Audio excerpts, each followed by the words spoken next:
Hola, soy Juan Palomino. Acepté la invitación de Médicos por Naturaleza porque tengo algo muy importante que decirte.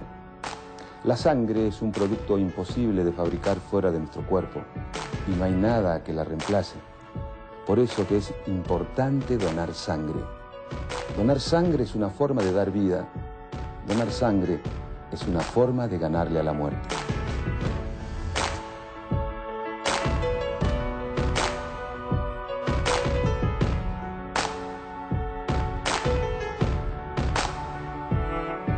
Seguir atentamente los consejos que nos dan estas distintas personalidades del mundo del espectáculo que nos ayudan a iniciar juntos esta campaña.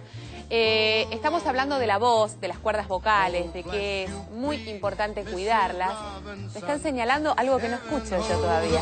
¡Ah, qué maravilla! Bueno, lo escuchamos a Frank Sinatra. ¿Cómo no escucharlo? Pero bueno, necesitamos un poco de volumen. Hablando de la voz justamente, una voz privilegiada. Y la voz definitivamente, decíamos al principio del programa, es como una cosa que nos identifica, es algo que nos identifica particularmente, ¿no? Más allá de nuestras huellas digitales. Entonces, la voz como instrumento de comunicación, cuando uno no la tiene, cuando este instrumento falla, se genera una problemática. Totalmente. La voz es nuestro instrumento de comunicación por excelencia en sí Exacto. mismo. Es lo que le aporta al lenguaje hablado el sonido para que puedan escuchar lo que queremos decir. Digamos que hay una íntima relación entre la voz, el lenguaje hablado y la comunicación. ¿Por qué? Porque a través de nuestra voz podemos expresar cómo nos sentimos, qué emoción tenemos, qué estado de ánimo tenemos. No solamente la podemos expresar, sino modificar el estado de ánimo de quien nos está escuchando. Realmente podemos modificarlo de acuerdo a la intensidad, el tono, a la calidad de nuestra voz, la frase que decimos. Por ahí la palabra no es tan importante como la manera en que la decimos.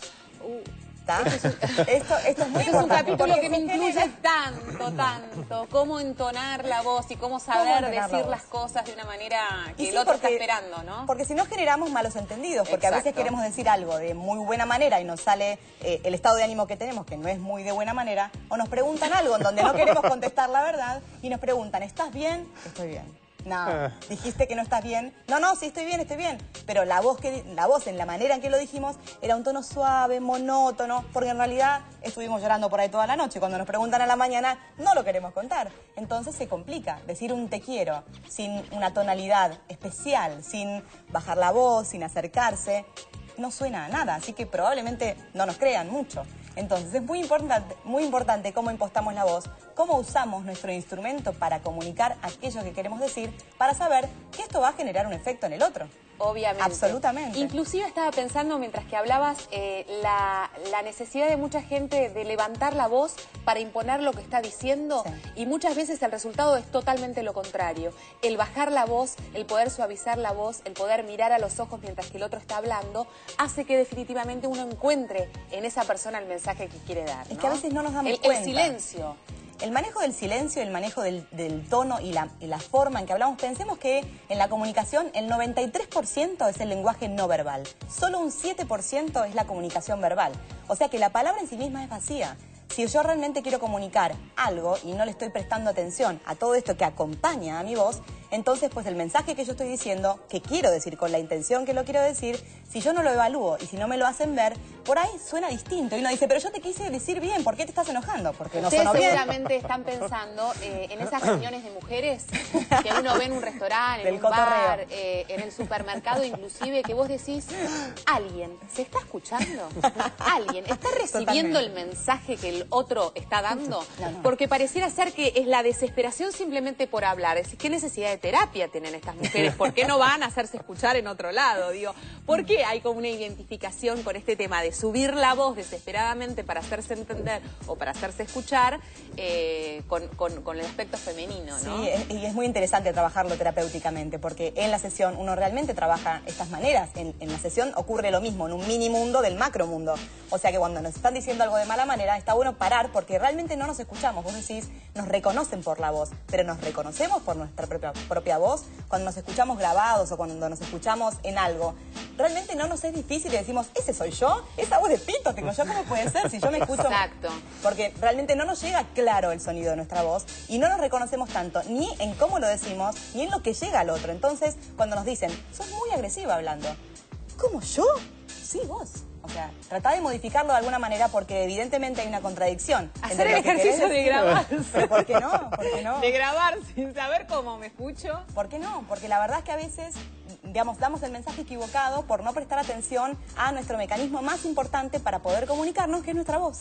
Igual Bueno, también... sí, es muy interesante esto. En la consulta también es una ventaja, porque uno puede ocultar al paciente, ve que está bien, que está todo fenómeno, pero la voz está diciendo que algo más atrás. Entonces, así, por un lado puede tener un la aspecto agresión. del diagnóstico que te sirve. Totalmente, 100%. Absolutamente. Entonces, en el diagnóstico, cuando viene el paciente, vos escuchás que hay algo más detrás de solamente los análisis, y eso es muy importante porque eso ayuda mucho a el vínculo con el paciente.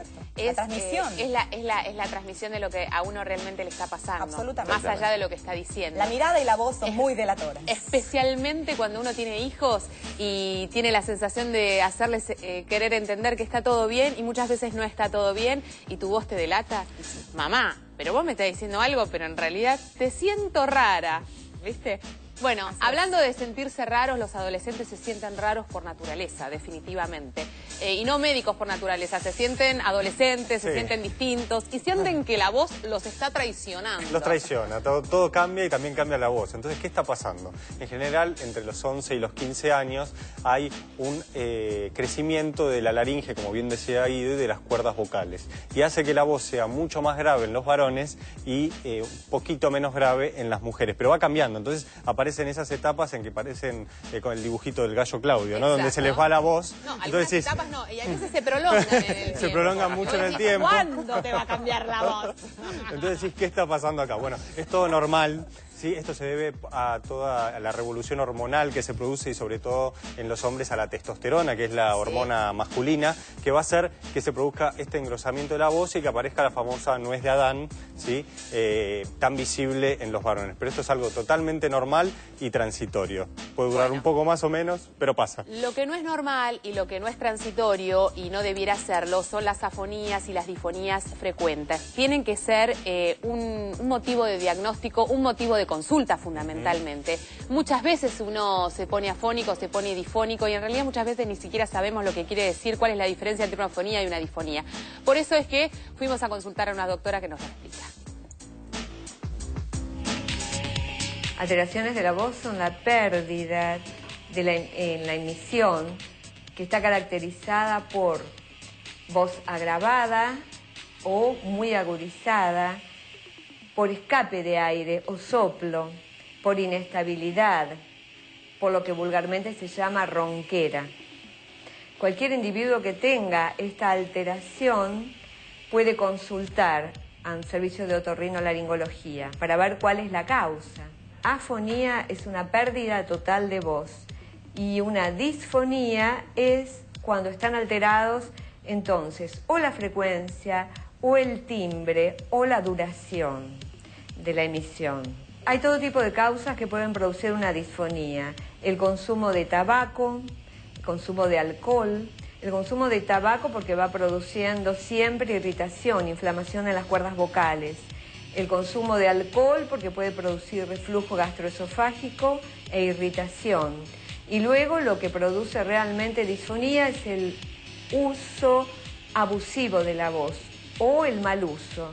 Uso abusivo de la voz tienen vendedores ambulantes que pueden estar gritando en la calle, los maestros cuando no están en un ambiente adecuado tienen demasiadas horas de trabajo, los cantantes sin técnica, sin entrenamiento, oradores sin técnica.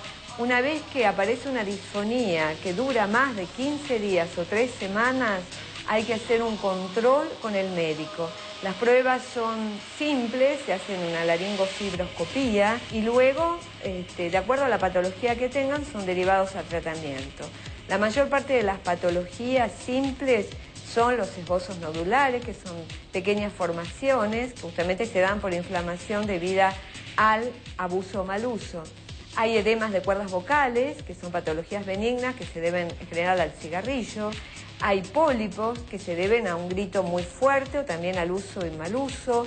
Y luego está la patología premaligna, que aparecen las voces muy ásperas, sobre la que hay que consultar. Y también está el cáncer de laringe.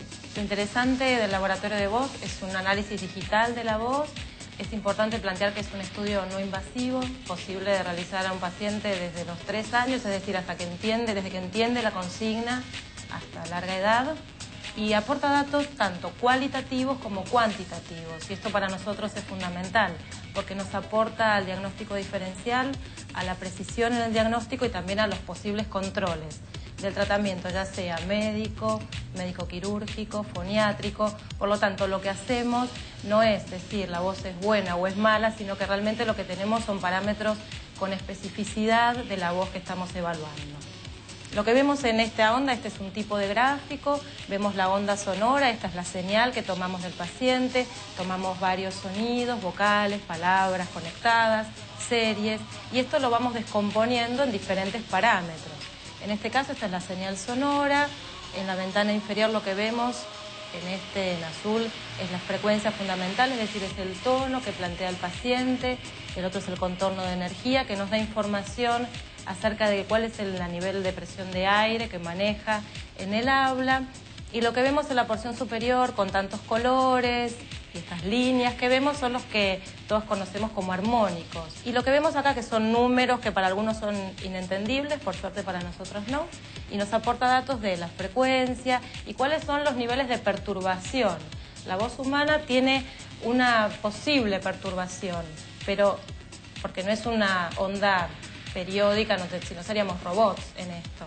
Tenemos siempre algún tipo de variación, pero nosotros acá documentamos si esta variación está alejada de la normativa, es decir, que hay también datos cuantitativos que nos dan información acerca de la severidad de la voz que estamos valorando, que estos van variando en función de la voz que evaluemos, ¿no? Concretamente. Bueno, ya saben, si están afónicos, si están difónicos, deben consultar. Esto es muy, pero muy importante. Tenemos mensajes, Robert, a ver. Vanina de Wilde dice, al final del día me duele mucho la garganta. ¿Qué se debe?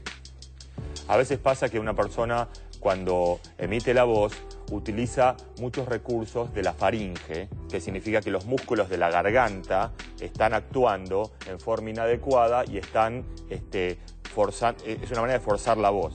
Fíjense que utilizar la garganta para emitir la voz, si bien uno modula, no tiene que ser así. Fíjense que no hay ningún bebé que se quede afónico, porque no usa la faringe. Bueno, cuando uno utiliza mal la faringe, utiliza mal la garganta, eso puede generar dolor si una persona habla todo el día, así por eso genera dolor. Bueno, después de la pausa vamos a tener a la licenciada María Eugenia Pérez Ibáñez, que nos va a hablar justamente de esto, cómo no forzar la voz, cómo cuidar la voz, qué cosas nosotros debemos de tener en cuenta para justamente no llegar después a casa, después de todo un día de trabajo, con un fuerte dolor de garganta. ¿Otro mensaje, Roberto? Estela de Merlo, San Luis, dice, no fumo y mi voz se fue agravando con los años. ¿Por qué puede ser? Puede pasar que la voz vaya cambiando, sí, hay que ver qué... ¿Puede tener que ver la cuestión hormonal, por ejemplo? Sí. Tiene que ver la cuestión hormonal y como decíamos en el corte, ¿no? Hay ciertas, el alcohol, en este caso no fuma, pero también hay modificantes de la voz, ¿sí? Hay que ver el medio ambiente, hay muchas causas. Tomar mucho líquido, ¿no? Roberto nos decía por eso que la hidratación es tan importante. Bueno, tenemos que hacer la pausa, después vamos a estar aprendiendo a cómo debemos cuidar nuestra voz, así que no te muevas de ahí, ya venimos, estamos en vivo y esto es Médicos por Naturaleza. ¿Sabías que el sonido que las cuerdas vocales producen es enviado a través de la garganta, la nariz y la boca, dándole resonancia? El sonido de la voz de cada persona está determinado por el tamaño y la forma de las cuerdas vocales y el tamaño y forma de la garganta, la nariz y la boca.